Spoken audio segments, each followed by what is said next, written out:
Hello student, online class में आप सभी का स्वागत है। Tarachand lecturer sociology. आज हम बात करते हैं सत्ता और सत्ता के प्रकार। ये सत्ता के प्रकार मैक्स वेबर का टॉपिक है। Max weber BA part third section A के अंतर्गत एक पहला विचारक है मैक्स वेबर। ये मैक्स वेबर जर्मन का समाजशास्त्री है। इस मैक्स वेबर को राजनीतिशास्त्री, अर्थशास्त्री और समाजशास्त्री भी कहते हैं। मैक्स वेबर का जन्म 1864 और मृत्यु 1920 के अंतर्गत हुई थी। मैक्स वेबर ने सामाजिक क्रिया का उल्लेख भी किया है।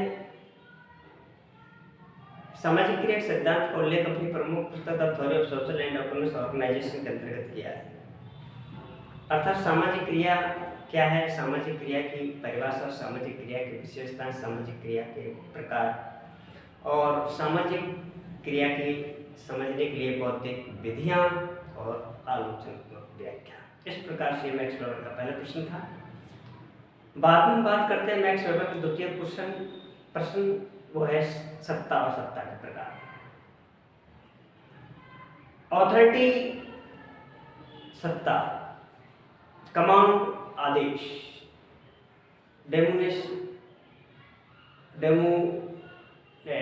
प्रभुत्व, इस प्रकार से सत्ता के ही समानार्थक प्रयोग में किए गए हैं वेबर ने। अब हम बात करते हैं कि सत्ता अर्थात एक व्यक्ति आदेश देता है, दूसरा व्यक्ति आदेश का पालन करता है, वो सत्ता है। सत्ता और शक्ति में अंतर है। शक्ति में एक व्यक्ति का दबाव होता है, जबरदस्ती होता है, जो दूसरे के आदेश की पालना करवाता है, जबकि सत्ता में ऐसा नहीं है। शक्ति प्लस वैधता बराबर शक्ति प्लस वैधता बराबर सत्ता। अर्थात शक्ति जब वैध बन जाती है तो वो सत्ता कहलाती है। निर्णय लेने, आदेश देने को हम सत्ता मानते हैं। एक व्यक्ति दूसरे को आदेश देता है और कार्य करवाता है, वो सत्ता है। सत्ता हमेशा वैध होती है। वैधता माइनस शक्ति माइनस वैधता, सत्ता माइनस वैधता बराबर शक्ति। हमने परिभाषाओं के आधार पर उसे अलग तरीके से परिभाषित किया। अब हम बात करते हैं सत्ता के प्रकार। वेबर ने सत्ता के 3 प्रकार बतलाए हैं। इनमें है वैधानिक सत्ता, चमत्कारी सत्ता और कानूनी सत्ता। 3 प्रकार हो गए: वैधानिक सत्ता, कानूनी सत्ता, चमत्कारी सत्ता, दूसरी गुणीय सत्ता और ईश्वरीय सत्ता। और तीसरी प्रकार ये परंपरागत सत्ता या प्राचीन सत्ता। ये सत्ता के 3 प्रकार हैं। इधर एक तरफ तो वेबर ने सत्ता के आवश्यक तत्वों का उल्लेख किया। सबसे पहला है शासक, आदेश, आज्ञा, शासक की स्वीकृति तो आदेश की पालना, इस प्रकार से वेबर ने सत्ता के 5 आवश्यक तत्व बतलाए हैं। अब हम बात करते हैं वैधानिक सत्ता।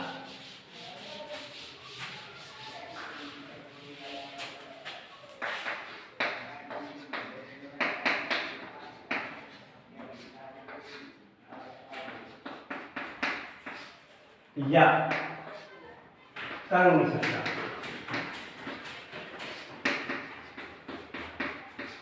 इस सत्ता को हम लिखित सत्ता भी कहते हैं।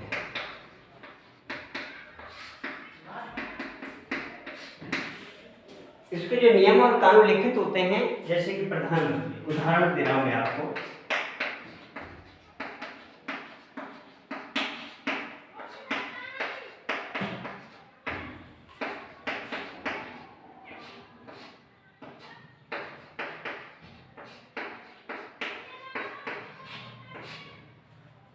अपने कार्यकाल के अंतर के ये वैध होते हैं।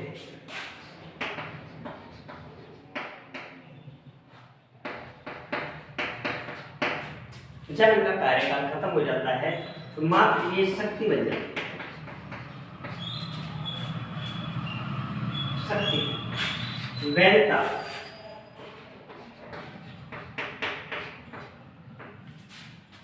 सत्ता में वैधता,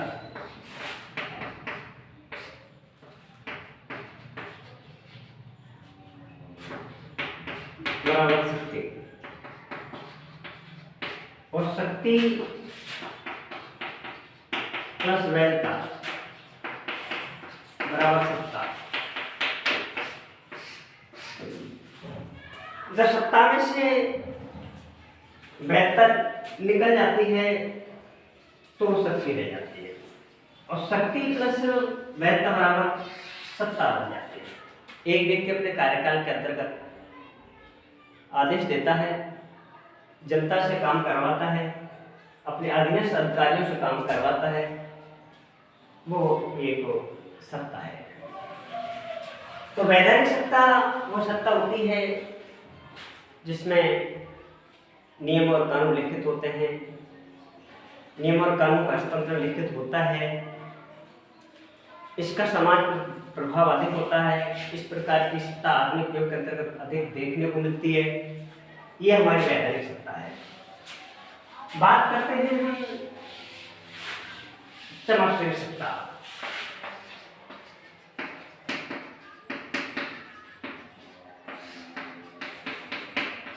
गुणीय सत्ता,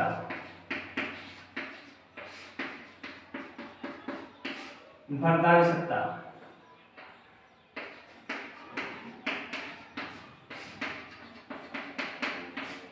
और ईश्वरी सत्ता।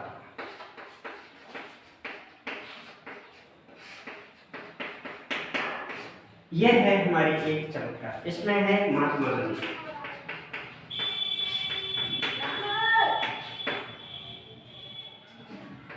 सचिन,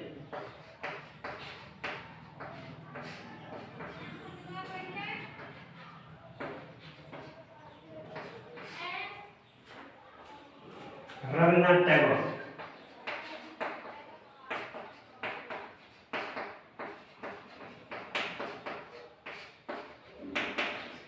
आदि। इस प्रकार की सत्ता के अंतर्गत आता है।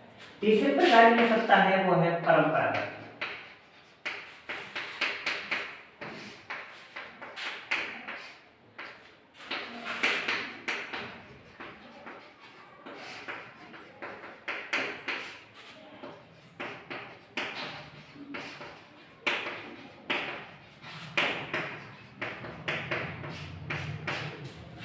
इसे वंशागत सत्ता कहते हैं।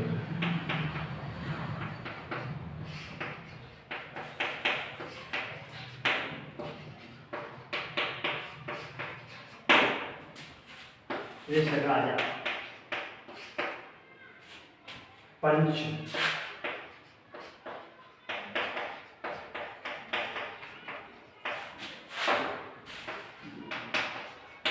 आदि। यह है हमारी वैधानिक परंपरागत सत्ता।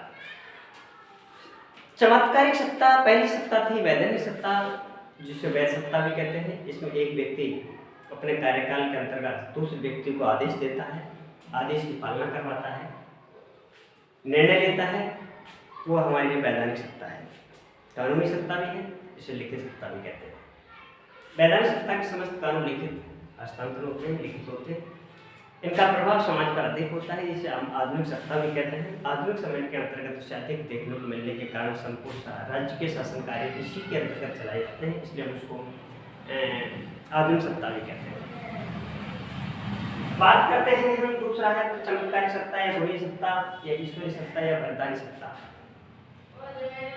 इस सत्ता में किसी व्यक्ति विशेष के अंतर्गत ऐसे गुण पाए जाते हैं जो दूसरे व्यक्तियों के सामने एक चमत्कार दिखाता है। जैसे कि महात्मा गांधी ना तो राष्ट्रपति थे, ना प्रधानमंत्री थे, लेकिन अपने अंतर्गत एक ऐसे गुण थे उनके अंतर्गत जो व्यक्तियों को आकर्षित करते थे, और उन्हें जनता ने या अन्य लोगों ने राष्ट्रपिता की संज्ञा दी है, राष्ट्रपिता महात्मा गांधी।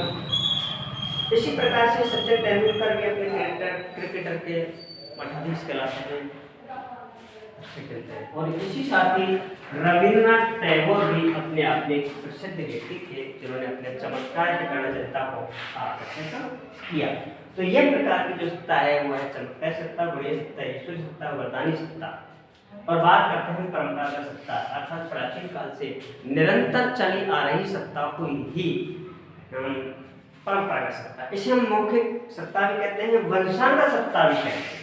इसका जो दूसरा महत्वपूर्ण है वंशांगत, अर्थात एक वंश से दूसरे वंश के पास जो सत्ता रहती है उसे हम वंशांगत सत्ता कहते हैं। जैसे कि राजा का बेटा राज हुआ करता था, पंच का बेटा पंच हुआ करता था, तो इस प्रकार की ये सत्ता है वो परंपरागत सत्ता है।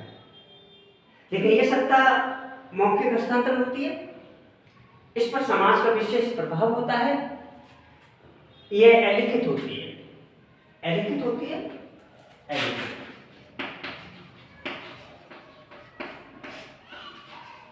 ये अलिखित सत्ता है। आधुनिक युग के अंतर्गत इस सत्ता का प्रभाव धीरे धीरे घटता जा रहा है, क्योंकि लोकतंत्र है, ये राजतंत्र के अंतर्गत आती है। राजतंत्र ये राजतंत्र के अंतर्गत आती है, जबकि वैधानिक सत्ता लोकतंत्र के अंतर्गत आती है। तो इसी प्रकार से ये हमारा सत्ता का जो टॉपिक है यहीं पर हम समाप्त करते हैं। और मैंने आपको मैक्स वेबर के बारे में भी बताया था कि मैक्स वेबर ने इस बीए पार्ट 3 के अंतर्गत 2 सिद्धांत, 2 विचार प्रस्तुत किए हैं, जिनमें पहला है सामाजिक क्रिया कि सामाजिक क्रिया किसे कहते हैं, परिभाषित कीजिए। सामाजिक क्रिया की विशेषता बतलाते हुए सामाजिक क्रिया के प्रकारों का उल्लेख कीजिए। ये इस प्रकार थी। तो वहाँ पर और दूसरी प्रकार जो सत्ता है, वो दूसरी प्रकार का जो टॉपिक है वो सत्ता के प्रकार, अर्थात सत्ता क्या है परिभाषित कीजिए, सत्ता के प्रकारों का उल्लेख कीजिए। तो सत्ता में आपको पुनः एक बार रिपीट करते हैं कि सत्ता में एक व्यक्ति दूसरे व्यक्ति को आदेश देता है, आदेश की पालना करवाता है, निर्णय लेता है, उसे हम सत्ता कहते हैं। सत्ता के अंतर्गत तो शक्ति प्लस वैधता बराबर सत्ता है, ठीक है। अब हम बात करते हैं सत्ता के प्रकार। तो सत्ता के उन्होंने 3 प्रकार बतलाए हैं, परंपरागत सत्ता, वैधानिक सत्ता और चमत्कारी सत्ता, इस प्रकार। दूसरी बात यह है कि उन्होंने सत्ता के आवश्यक तत्वों का उल्लेख किया है। वो आवश्यक तत्व है 5: शासक, शासित, आदेश, आज्ञा पालन और शासक की स्वीकृति। इस प्रकार से ये वेबर का जो सत्ता वाला टॉपिक हम आज यहाँ पर समाप्त करते हैं। नेक्स्ट पॉइंट अगला।